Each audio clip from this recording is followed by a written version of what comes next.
Good afternoon and welcome to Deloitte's Debrief Tax webcast series in Asia Pacific.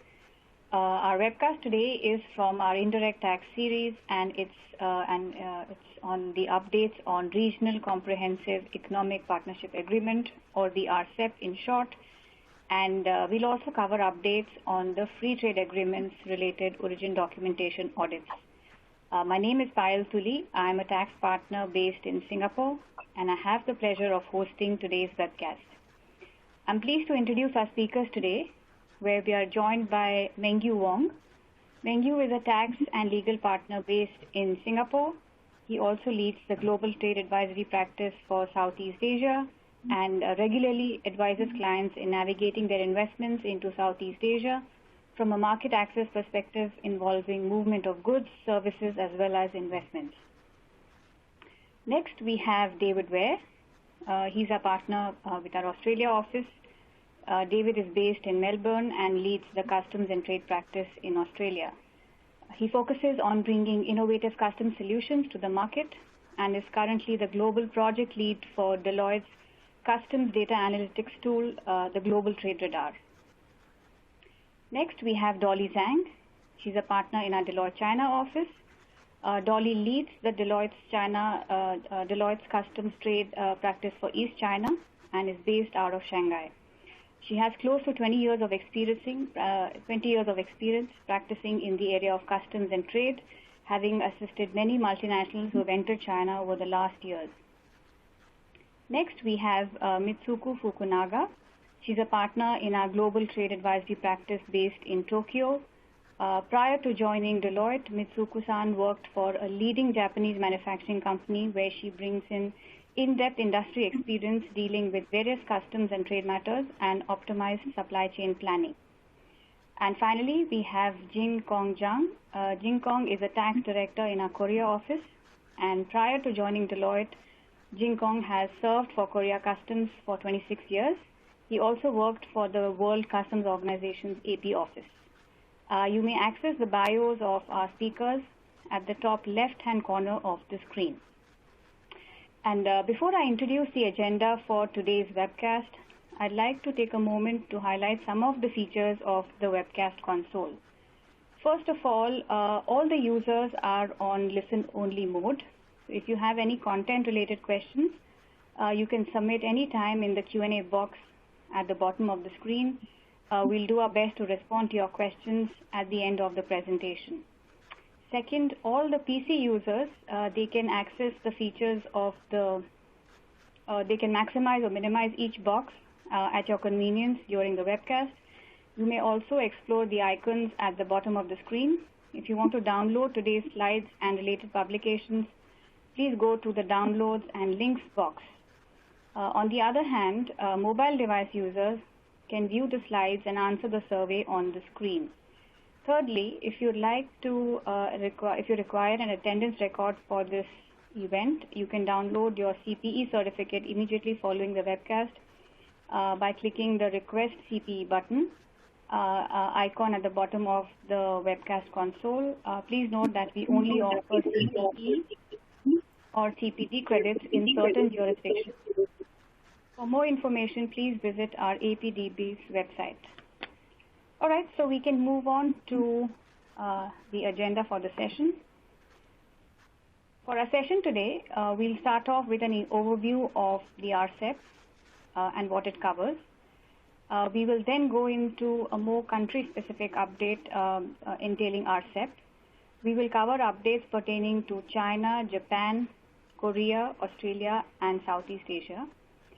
Now, with any duty-saving schemes, origin verification is equally important, and therefore, besides the updates on RCEP, our speakers will also cover some of the key areas to watch out for in origin verification audits, especially in the context of RCEP. We will also be covering a supply chain case study to discuss the practical application and how the use of RCEP can bring duty savings to companies and at the same time provide access to a larger pool of vendors within the region. So without much ado, I invite Mengyu to cover the highlights on RCEP and the latest updates. Mengyu, over to you. Thank you, Fayal, and a very good afternoon to everyone. Just a quick recap on what the RCEP is, for those of you who were not able to join us for the webinar last year, and also since RCEP has since entered into force. So what is RCEP? It stands for the Regional Comprehensive Economic Partnership Agreement, and it is a free trade agreement between 15 member countries.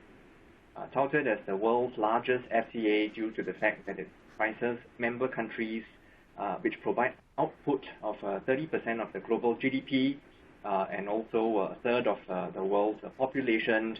It builds upon and leverages existing FTAs and economic linkages between all of the member countries. And it is the first FTA now to connect China and Japan, as well as Japan and South Korea. And as you'll hear from the rest of my colleagues, RCEP is designed to eliminate as much as 90% of tariffs on the goods traded within 20 years of the agreement coming into effect. And it promises to promote substantial increases in intra-regional trade and investment and bring various business opportunities. Next slide, please. So the RCEP agreement consists of 20 chapters, 17 annexes, and 54 market access schedules. The 20 chapters can largely be divided into 5 broad categories, with the trade in goods chapter, the trade in services chapter, the business environment chapter, the developmental chapters, and also the transparency chapters. There are also 4 annexes that set out in detail each of the country commitments as they relate to trade in goods, services, and the movement of investment.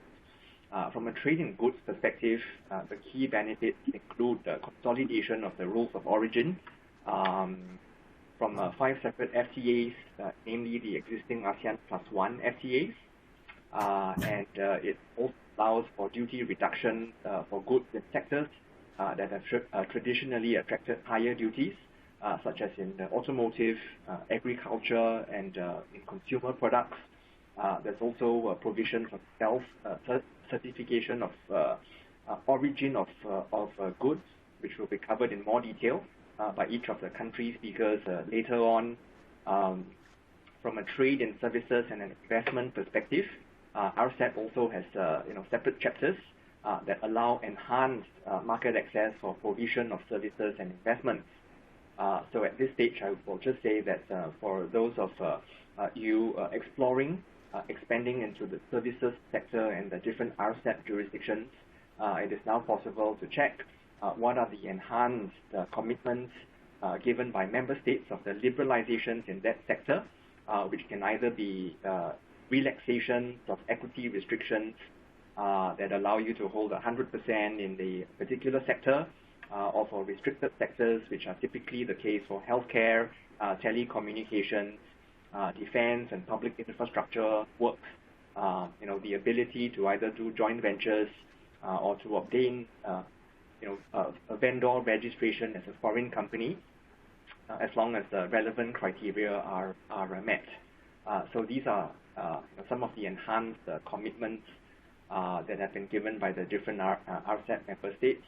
And of course, other notable chapters include a specific government procurement chapter and the e-commerce chapter, not found in the other older ASEAN-based FTAs, and along with provisions to bolster digital trade, to protect IP and enhance dispute settlement mechanisms.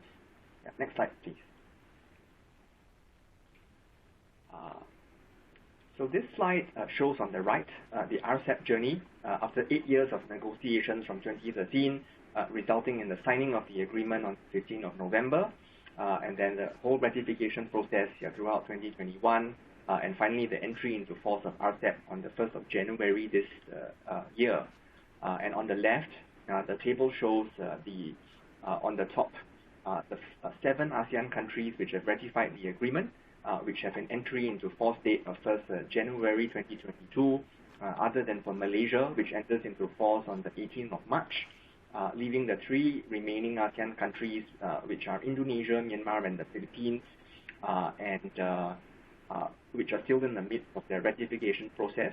And for China, Japan, Australia, and New Zealand, they have also come into effect on the 1st of January this year, and for South Korea 1 month later, which is on the 1st of, we are already in February, so it has just also come into effect. So that's all from me for the introduction, and now pass the floor to the rest of the speakers for their respective country updates. Over to you, Dolly, for China. Thank you. Thank you, Mingyu.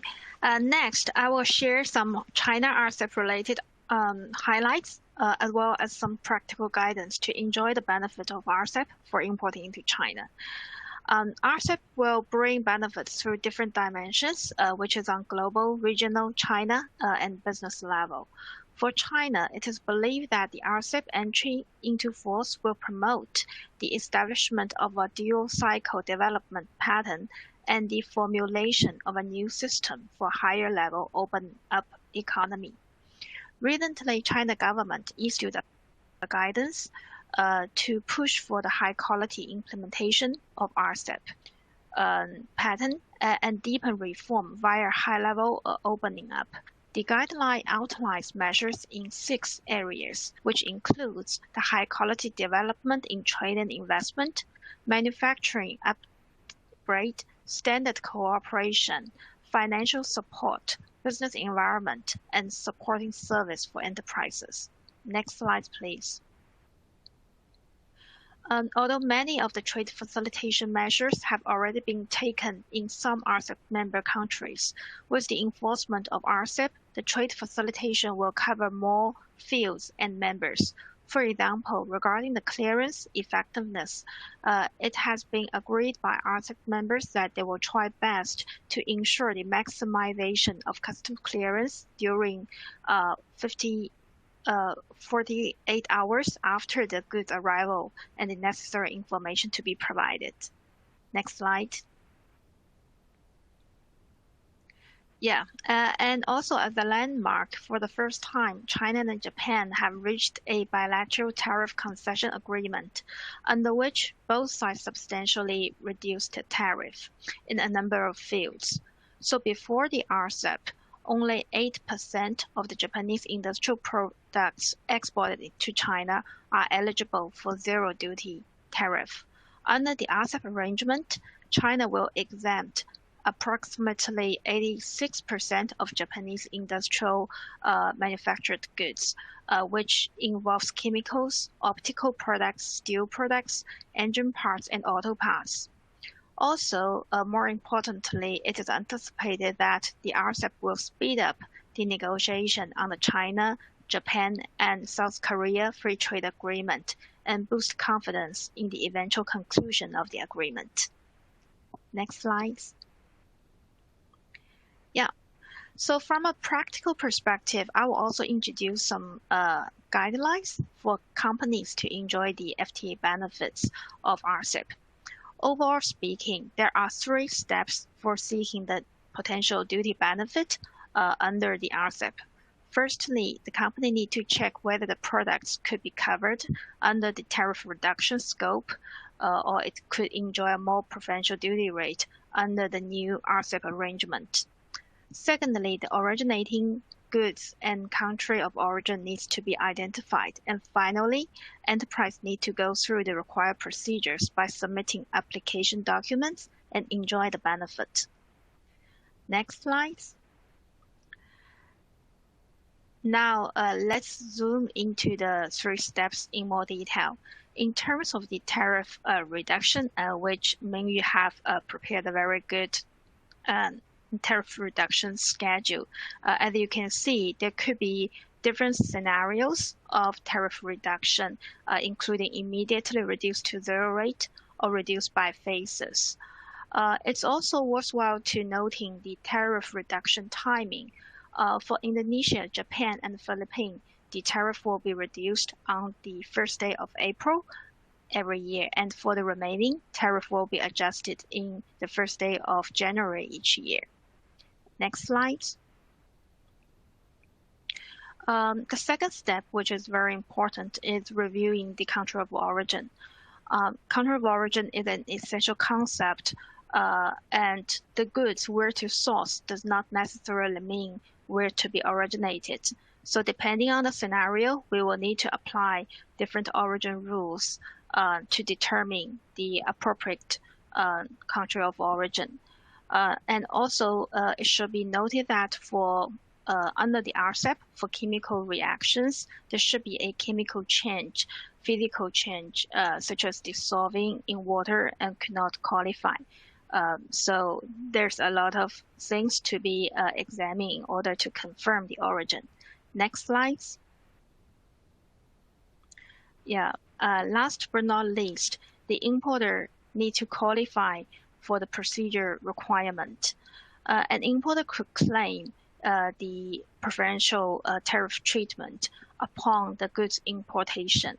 There are two types of proofs for the origin, i.e. the certificate of origin, which are issued by the authorities in the exporting country, or the other one is the another proof is the declaration of origin issued by the exporter itself.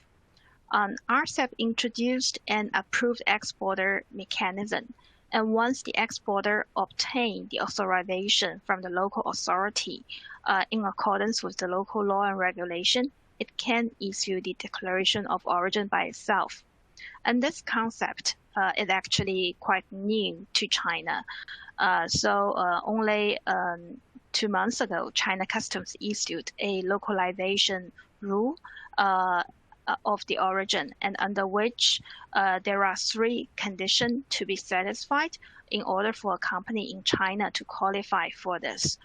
So the company will need to master the relevant origin rule knowledge, establish a complete management system of origin qualification documents, and the company should be advanced certified under enterprises, which an AEO. Next slide, please. So having introduced the mechanism, what can a company do to be prepared to enjoy the duty benefit under the RCEP? First, the enterprise need to ensure that the trade compliance by mastering the rule of origin, submitting and maintaining relevant documents soundly. With the utilization of the benefit from RCEP, enterprises could enhance their supply chain resilience by stabilizing the regional industrial and supply chains and enhance regional supply chain cooperation. More importantly, enterprise need to be familiar with the RCEP benefits and the rule of origin comprehensively, consider the influence of duty reduction and actual consideration of the business position, as well as the optimization of the value chain. With that, I will pass on to my Japanese colleague, Mitsuku-san, to cover the RCEP highlights from a Japan perspective. Thank you, Dory. And again, thank you everyone for joining this webcast.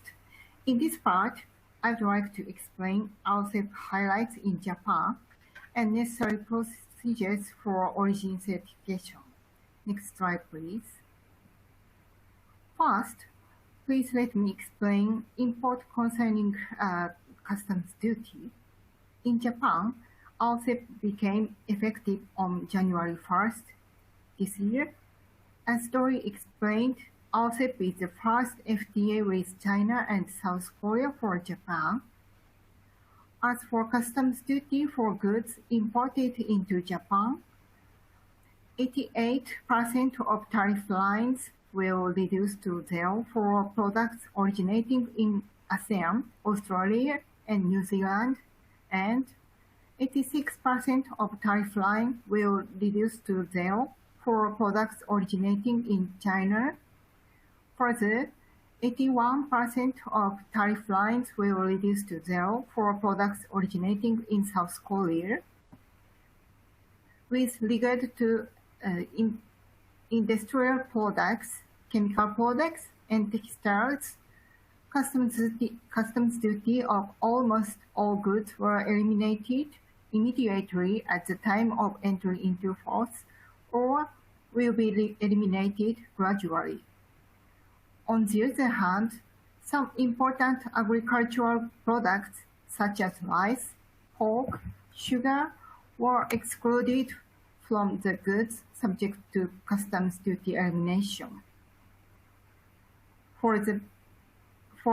As for export from Japan to other signatory countries, 86 to 100% of tariff lines will reduce to 0% for products to be imported into ASEAN, Australia, New Zealand, and 86 will reduce to 0% for products to be imported into China, and 83 will reduce to 0% for products to be imported into South Korea.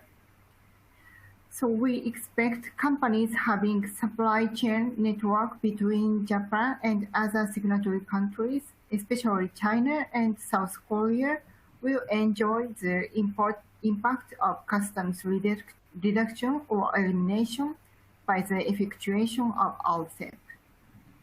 Next slide, please. So next, let me explain how to certificate originating status of all goods.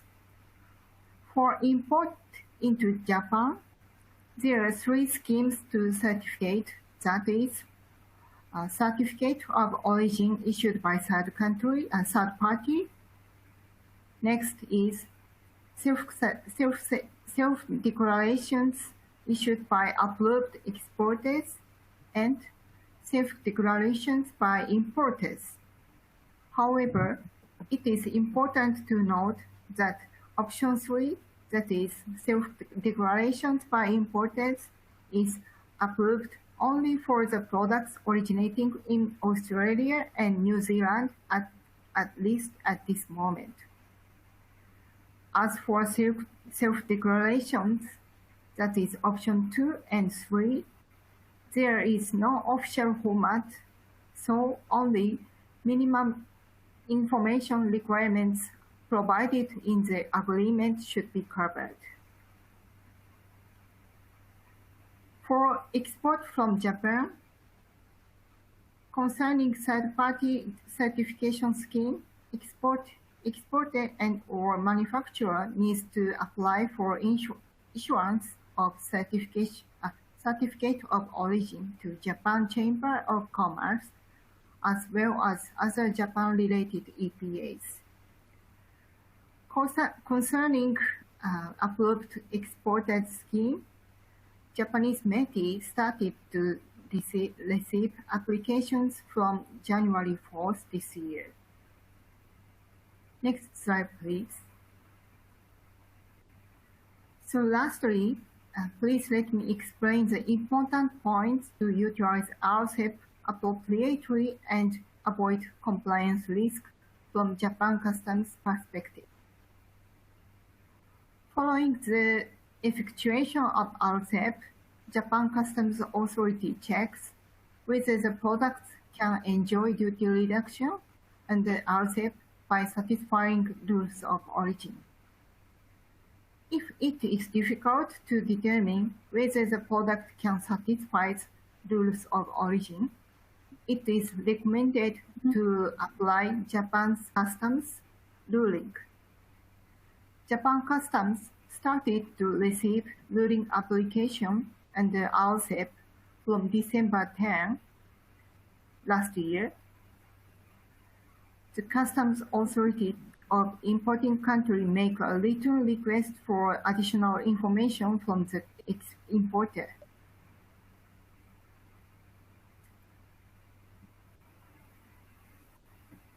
Second, the Customs Authority make a written request for additional information from the exporter or the producer, manufacturer of the exporting country. Third, the Customs Authority make a written request for additional information to the authority of the exporting party. So therefore, it is important the importers, exporters, and producers to confirm how to respond and how to compliment each other if they receive clarification. So it is all for my part. Thank you very much. Now I'll hand over to Jun of the updates on South Korea. Thank you, Michiko-san. Next slide, please. For latest update of RCEP in Korea, the Korean government submitted the instrument of the ratification of RCEP agreement to ASEAN Secretariat, and therefore RCEP entered into force from February 1st this year. The Korean government has revised the relevant regulations reflecting RCEP agreement, such as the Presidential Decree of the Act on Special Cases of Customs Act for implementation of FTA.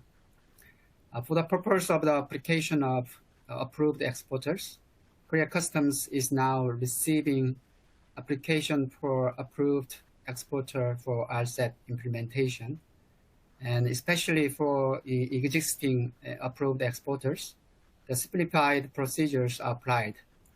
The Customs also established a Center for Utilization of the RCEP in the Customs Office nationwide.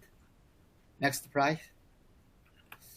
And applying preferential tariff on the free trade agreement, importance should always consider origin verification that is to be conducted by importing customs authority after application of preferential types. Under RCEP, there are 5 types of origin verification. As you can see, the first type is origin verification against the importer, the second to exporter or producer, the third to issuing body of certificate origin of the exporting parties.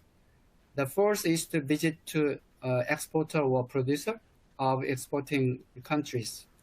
The last one is to any other procedures that the contracting parties agree. Out of the 5, the first 3 verifications are so-called written verification. That is, importing countries, importing customs authority is requesting relevant, information and documents in order to verify the origin of imported goods. So unlike the written verification, the first verification is that importing customs authority should visit the premises or offices of exporter or producer in exporting countries. So-called verification visit has to only, be undertaken after the third verification process is completed. So therefore, the importing customs authority cannot conduct a verification visit without completing the written verification against issuing body. The importing customs authority should also ask exporter or producer if they agree with the visit in advance. Next slide. In order to enjoy RCEP preferential tariff, importers are required to meet some requirements on the RCEP agreement. First of all, importers should be among contracting parties of RCEP. If you are not a contracting party of RCEP, you cannot apply RCEP preferential tariff. You also need to meet rules of origin for imported goods. So Annex 3A of Chapter 3 of Rules of Origin provide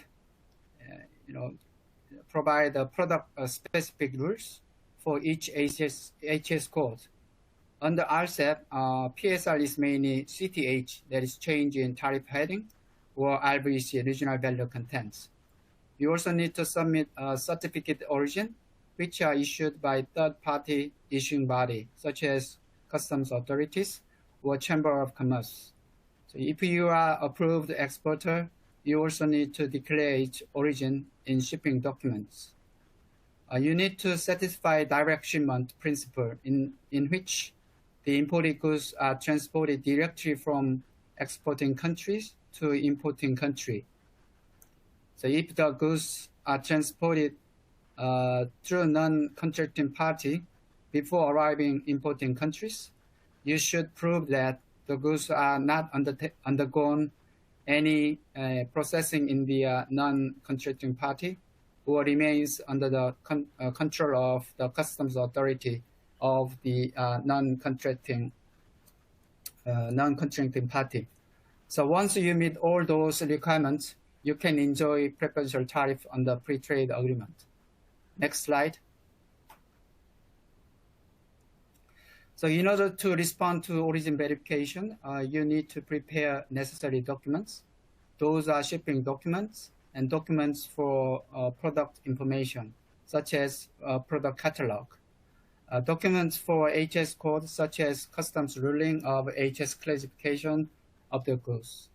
In fact, HS classification of the good is one of the most important factors. This is because PSR is based on this HS code. If HS classification of a product is wrong, PSR for the product may change, and subsequently, the goods may not meet origin criteria. For the rules of origin, you need documents such as bill of materials, cost statement, including RVC calculation data. If you purchase raw materials from the third party, you have to request to the suppliers declaration of origin or supplier's affidavit for the raw materials you purchased. If goods are transported via non-contracting party, you need to prove that the goods are not undertaken any processing or remain under customs control. As a proof, you need to submit multimodal transport documents, such as true beer or certificate of non-manipulation issued by customs authorities of non-contracting parties. Next slide. So I would like to introduce a case of origin verification that was conducted by Korea Customs under AK-FTA in 2020. The importer in Korea, applied a preferential tariff for its imported goods of fragrant substances imported from Singapore under AK-FTA. The PSR for the goods is CTH or RVC 40%. For origin verification, the Korea Customs conducted origin verification against importer requesting additional documents to prove origin of the goods. The importer, however, failed to submit necessary documents for ruling rules of origin. Then Korea Customs conducted the verification to Singapore Customs, issuing body of certificate origin of the goods. So by the verification request by Korea Customs, Singapore Customs requested exporter to submitting relevant documents that they were originally requested by Korea Customs. So those were bill of materials, data related to labor and expenses for manufacturing the goods, so invoices of non-originating raw materials. After reviewing those documents submitted by exporter, Singapore Customs finally notified to Korea Customs that the goods met rules of origin. Upon receiving the notice, Korea Customs accepted the application of the preferential tariffs and closed the origin verification without any risk to importer. So in conclusion, so in order to respond to origin verification, you should prepare all the necessary documents in advance. So that's all about the Korea. So I would like to pass it over to Pear. Thanks, Inkong, for that. And before we move on to Australia updates, we request you all to participate in our first polling question of the day. And the first question that we have is, has your company already investigated RCEP customs duty-saving opportunities? And you have 4 options on the screen, so please choose the option that's most appropriate for you. And in the meantime, David, if I can turn to you, in your opinion, how can the companies take advantage of RCEP? Yep, thanks, Payal. So if they haven't already done so, companies should assess their supply chain and duty costs across the region, as well as which FTAs they are currently using. and that should assist with seeing what the potential benefits are in terms of duty and in terms of consolidating the FTAs being used. If they can consolidate which FTAs they're using, that will obviously minimise costs involved in verifying whether particular rules of origin are met. Sorry, back to you, Payal. Right. All right. So we have, David, we have the results, from the poll. So it seems that it's a mixed bag out here. So we do have companies who have looked at it actively, and there are those who are already availing the benefits under other FTAs. So therefore, this is not a priority for them. And maybe for the others, it may be a good idea to, even if it's at a high level, explore if there is any additional benefit that your company can get out of the RCEP. David, anything you'd like to add?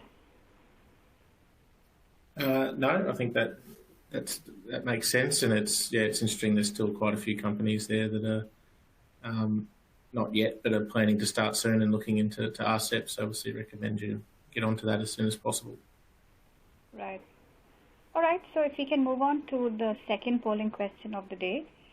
Does your company have internal processes, guidelines, or operational flows for origin control to utilize FTAs and FTA verification?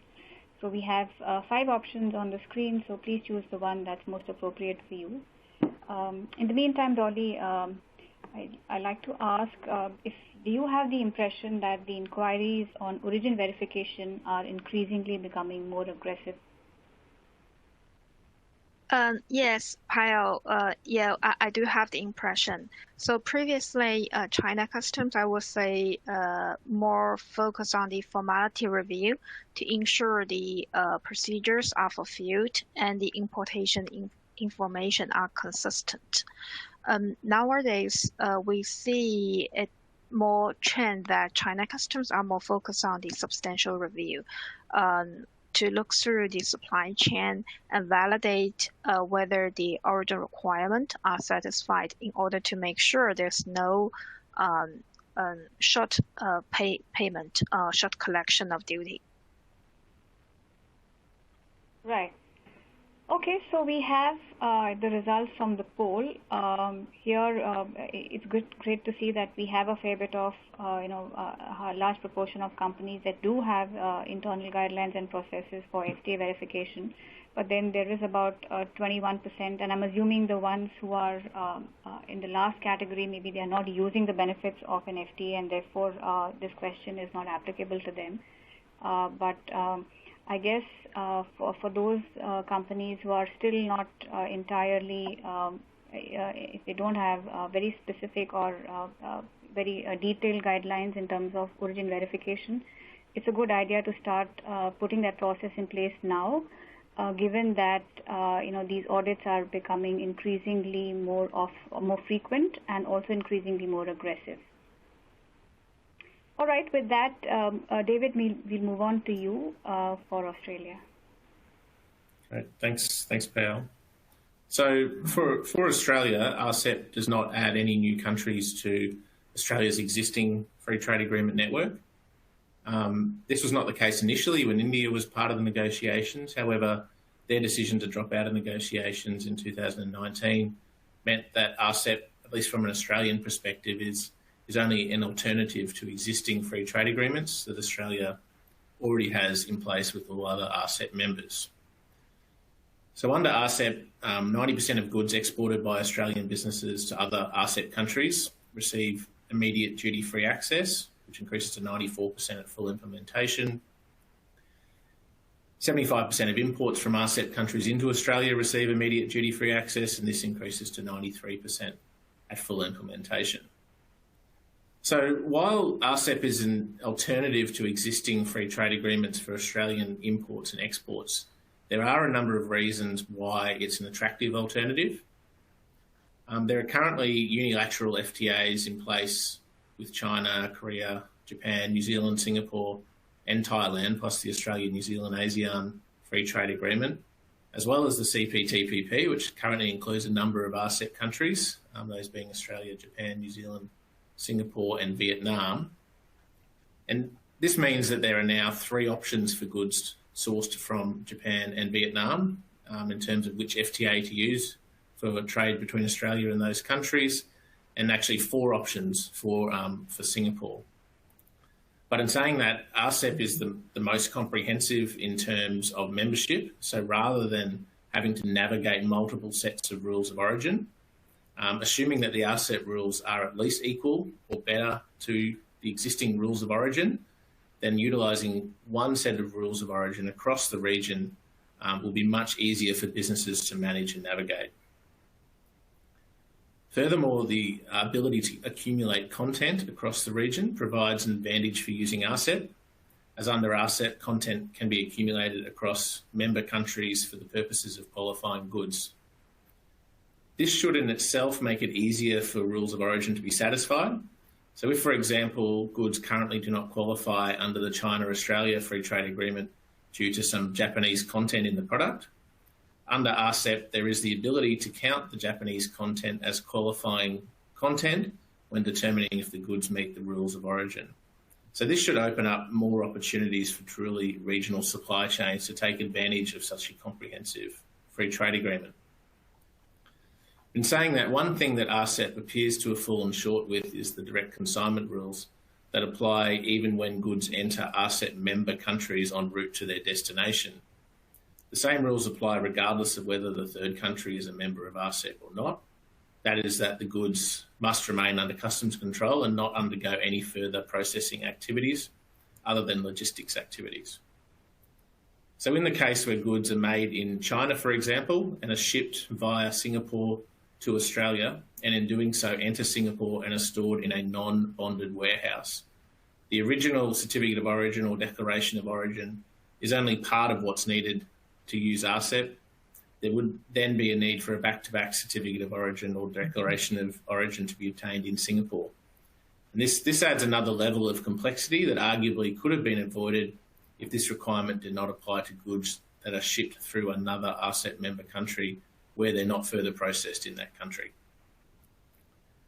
That being said, a significant advantage for Australian importers and exporters is the ability for approved exporters, as some of the other presenters have mentioned, to issue declarations of origin, thus removing the need to seek certificates of origin from the issuing authorities. For Australia, this is particularly relevant for countries where current free trade agreements dictate that certificates of origin from issuing authorities are the only option. So for Australia's trade with China and most ASEAN countries, this is a significant advantage of RCEP over the existing free trade agreements. Next slide, please. So what are the accepted levels of evidence required under RCEP for Australian importers and exporters? There are 3 options available. As I mentioned, certificates of origin issued by a government authorised issuing authority is one. The second is a declaration of origin issued by an approved exporter. And the third, which is currently only available for trade between Australia, New Zealand and Japan, is a declaration of origin issued by an exporter or producer. In those cases, the exporters do not need to be approved. So as mentioned, option 2 would be most interest to Australian importers and exporters, particularly for countries where the only option pre-RCEP was a certificate of origin issued by a government authorised issuing authority.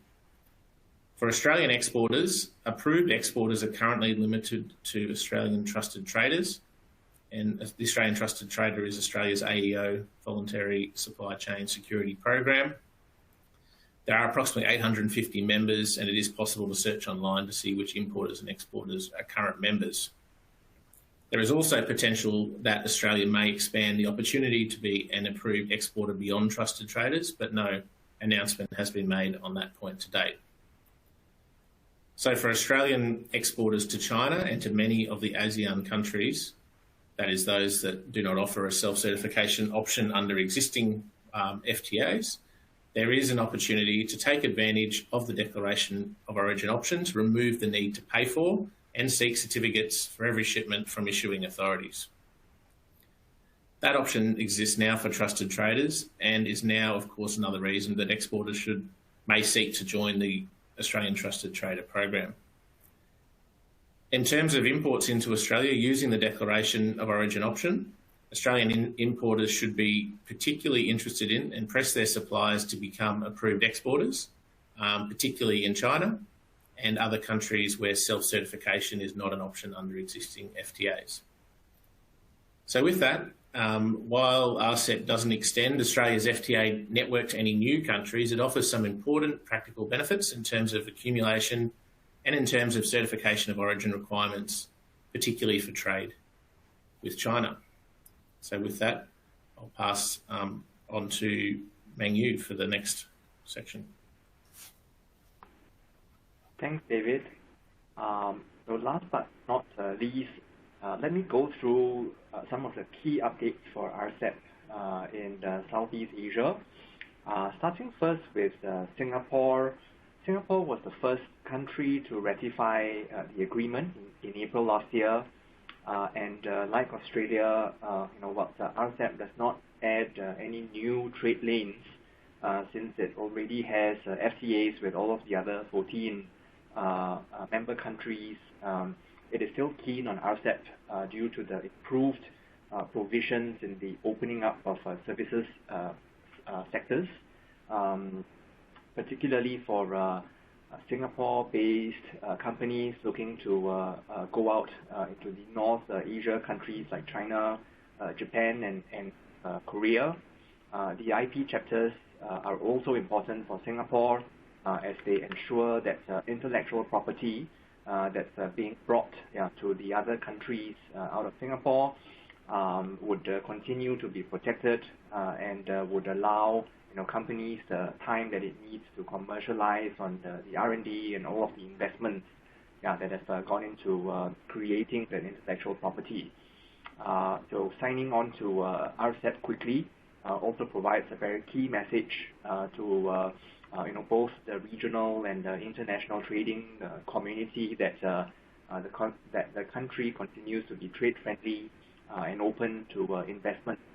And just like Australia, Singapore has also implemented the registered exporter scheme so that producers and exporters in Singapore can also get on the system and therefore certify origin as long they have been registered. Next up on Malaysia, Malaysia has also ratified RCEP, but it will only take effect on 18th of March. Like Singapore, Malaysia, being part of ASEAN, also has FTAs with the other 14 member states, and I think the focus for Malaysia is that it wants to continue to remain part of the global value chain. I think Malaysia continues to be a key foreign investment destination for multinationals, especially those operating in the semiconductor and the high-tech sector, especially in the electrical and electronics. So by signing on to RCEP, it ensures that all of the inputs that it needs to go into manufacturing would continue to be duty-free, whilst the exports of all of the finished goods would also benefit from continued tariff reduction over the next 20 years with the RCEP partner countries. Malaysia is also particularly keen on the e-commerce chapters, as it has also seen a boom in terms of e-commerce sales over the years, and it has quite clearly stated its intention to set up itself as a key logistics hub for e-commerce products that flow through the region. For Thailand, the situation is somewhat similar, where it is also a manufacturing powerhouse for many of the, especially Japanese multinationals who have set up automotive plants there to produce both passenger and commercial vehicles for export, including the entire parts supply chain. So, although the automotive industry was affected badly in the past 2 years due to COVID, sales have or they appear to have resumed and have been showing continued growth month to month, showing that automakers will continue to invest and upgrade as they see more regional trade of Thai origin vehicles.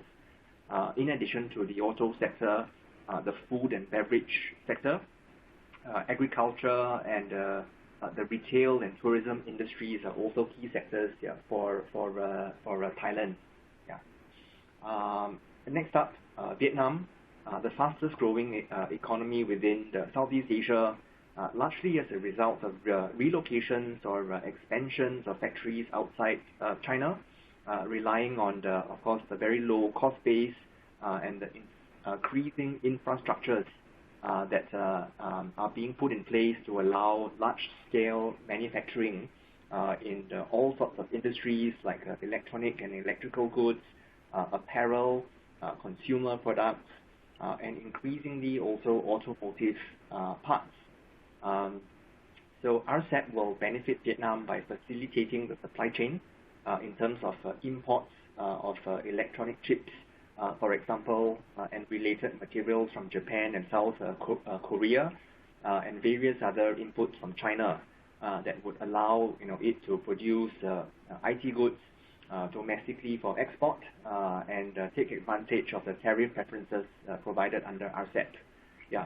Noteworthy also for Vietnam is that in addition to RCEP, Vietnam is also one of the very few countries in the region which has signed FTAs with both the US and the EU.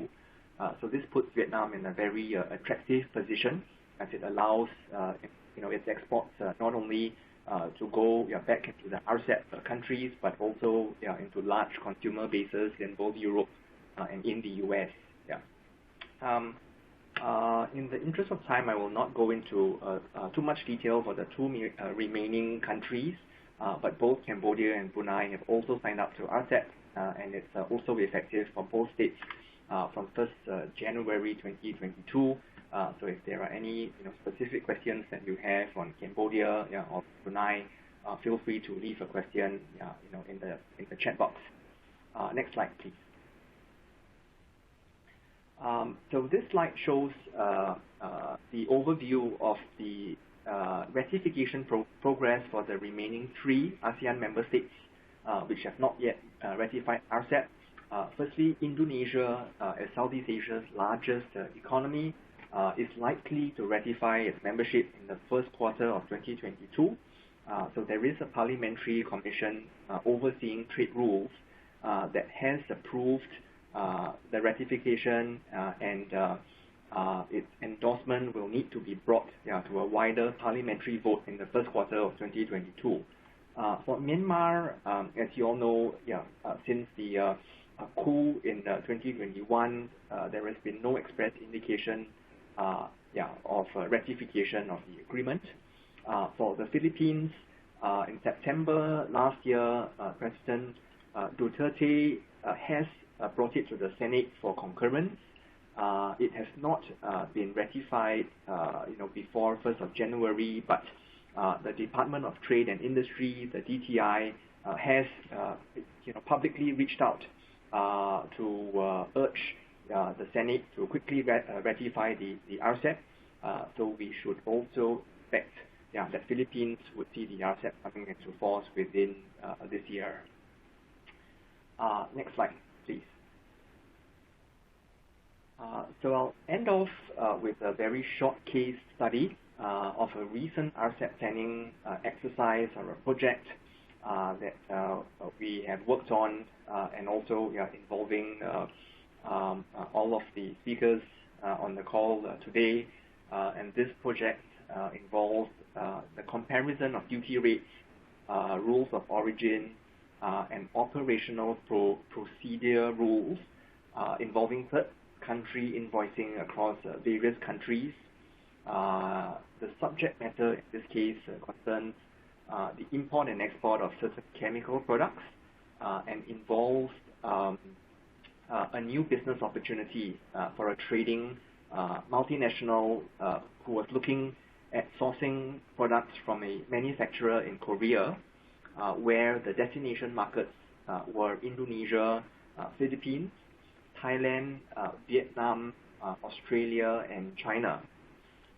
And in terms of product flow, the products would be manufactured and exported out of Korea. It would either be drop shipped directly to customers in each of the countries, or the other option was for it to be routed through Singapore as a centralized regional distribution center, and then bulk breaking and all of the subsequent movement to the final importing markets. The invoicing flow, however, involves a couple more entities in the supply chain. So in this example, it was Korea invoicing firstly the company headquarters, which is located outside the RCEP countries, followed by a second invoicing to a Singapore trading company, which finally issues the customer-facing invoices. And for those of you on the call who are familiar with such structures, I think you will know that the typical issues arise in terms of the ability to use third country invoicing to accompany goods when they are imported in the respective customer markets, and and add to that in the scenario where goods are not being shipped directly from the production country to the receiving country. Next slide, please. So in the interest of time and for ease of reference, this table shows only a comparison of the duty rates without using an FTA or what we commonly refer to as the MFN rate, and then versus existing FTAs. So these were all of the Korean, ASEAN-based agreements, and also the bilateral agreements with Korea, and comparing that against the benefits under RCEP. So this is not the full report, but it's just a snapshot on the duty rates. But the final report also compared the rules of origin and the operational procedural rules. So in terms of duty rates, you can see that for different HS codes, normal duty rates of up to 10% can apply, and this is either brought down to 0, 3, or 5% under the existing FTAs, and a further reduction to 0% under RCEP, whether in year one upon coming into force of RCEP, or in subsequent years, based on the tariff reduction schedule of the individual country. And I think this sort of ties back to I think one of Dolly's earlier point about duty reduction privileges being one of the key benefits under RCEP, and therefore the provision of this summary table with the full feasibility report on utilizing the FTAs identified allowed management of the company to decide on whether sourcing from Korea was a viable option, and whether the entry into force of RCEP would add even more benefits, not only from a preferential duty perspective, but as my other colleagues have mentioned in the previous slides, the trade facilitation measures that can apply, and which could help bolster the case more for sourcing regionally within the RCEP countries. So that's all for me for now, and I hand the floor back to you, Payal. Thank you very much. Thank you, Mengyu. I guess we're almost on top of the hour, but maybe we have time to take one question from the audience. And Dolly, if I may request you to take that question, I'll just read it out for everyone's benefit.